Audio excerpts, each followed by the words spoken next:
Hello mga palangga. Ang sudaan na mo karon, pritong manok. Yan ang ulam namin ngayon.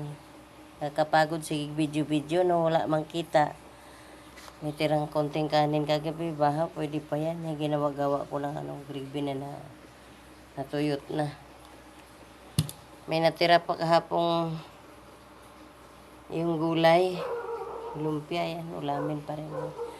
Princess, mag-ano ka na, bumangon ka na. Gising ko na si Princess, yung bunso ko kasi, papasukin ko na. Ay, may pasok sa school. Ako naglalaba pa, hindi pa tapos yung labada. Nagbanlaw pa. Ay, ginoo ko. Ang Christmas tree ko na hindi na tinatanggal kasi pag tinanggal yan, hindi na maibalik. Sira-sira na. Ayan ang aming TV na Smart TV.